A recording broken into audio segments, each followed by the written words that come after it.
how impressed thought passes into mental solution. It is necessary for our impressed thought image to undergo a further process of development and to continue along the lines of its own peculiar formative power inherent in itself, since after the impression, the mental image becomes not only a vitalized and magnetic thought, but continues to be a formulative one, even though its forming power has become changed from an object to a subjective one.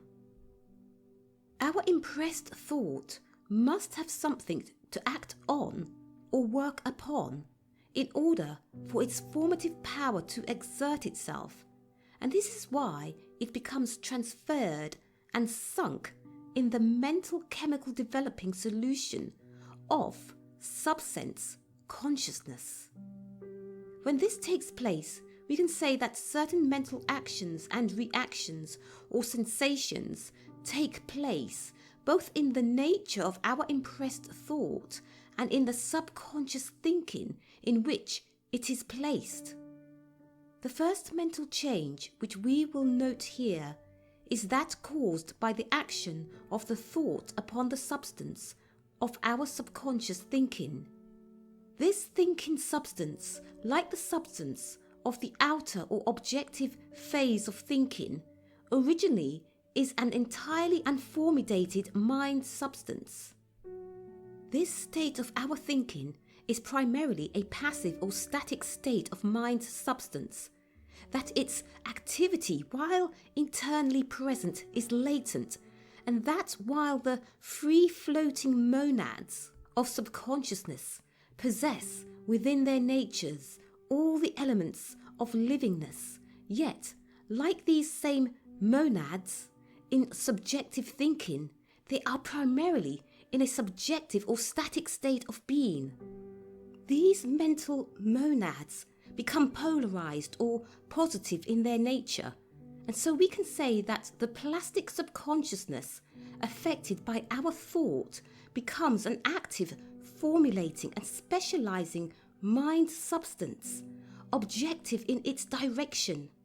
It becomes quickened into an area of extreme activity, proportionate to the strength and vitality existing in and introduced by the impressed thought.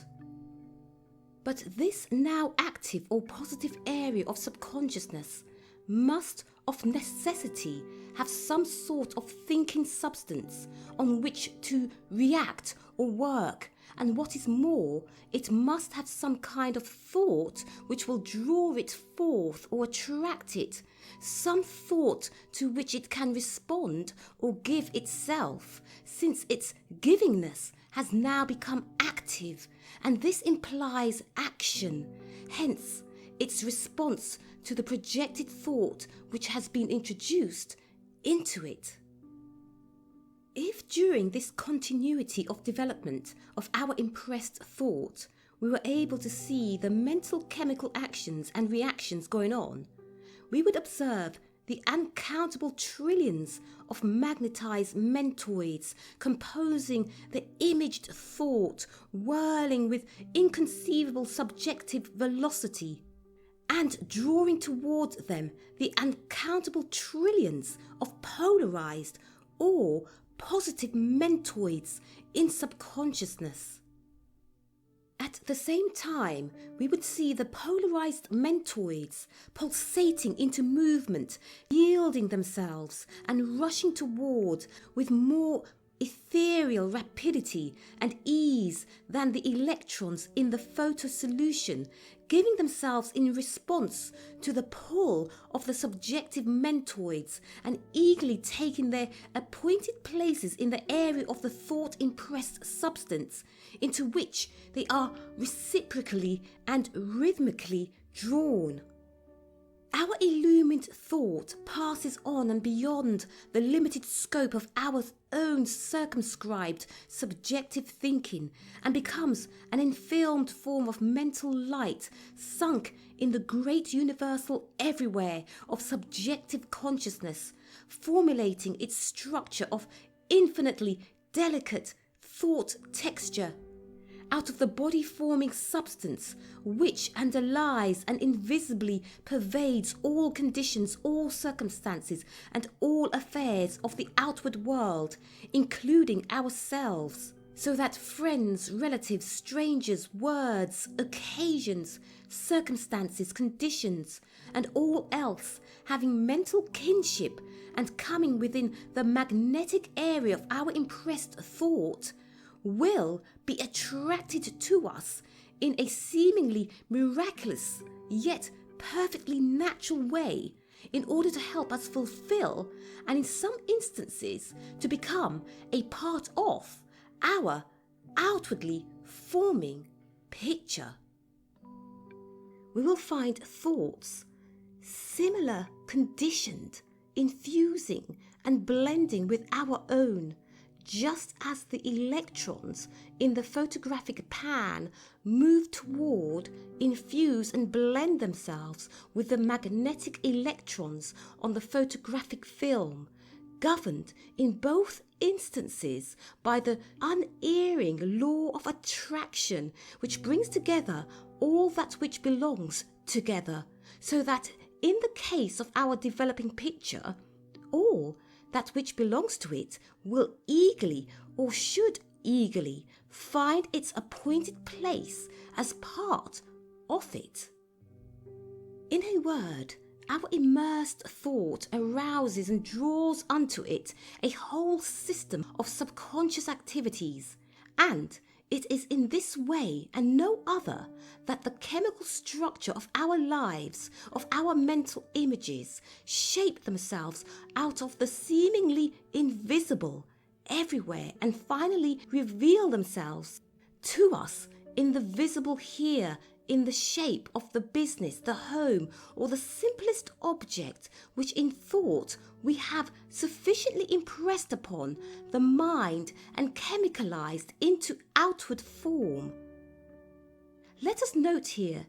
that the depth or density of our thought impression depends upon the degree to which it penetrated our subjective thinking, and this penetration in turn depends upon the quality and quantity, or rather the intensity of the thought which was projected. The point to be brought out here is that the additional depth or density of deposit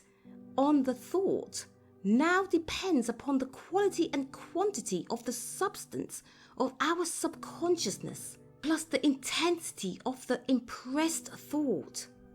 In other words, if the impression of the projected thought upon our subjective thinking has been sufficiently intense,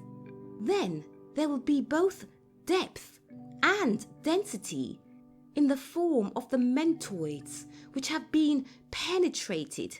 And if the subconscious mind solution is sufficiently strong, then this depth and density of formulation will be augmented by the further deposit of the positive mentoids of subconscious mind. The final mental chemical change which we here observe in connection with the mental developing process is the liberation, chemically speaking, of the projected light image. As previously observed, our projected thought has been captured out of the infinite everywhere objective thinking, or more directly out of the objective thinking passing through us.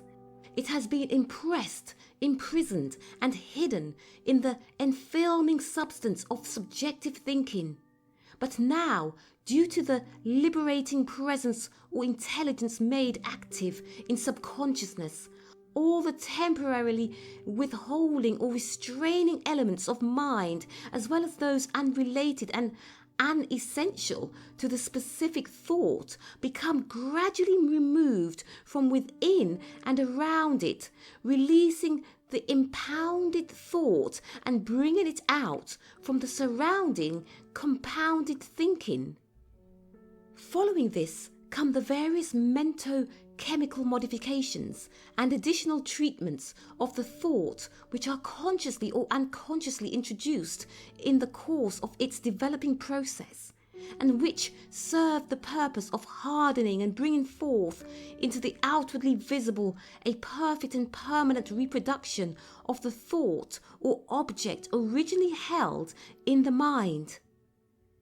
We shall see in later lessons how it is made possible for the transformation of a thought in the form of a mental body of light, entirely invisible in the beginning,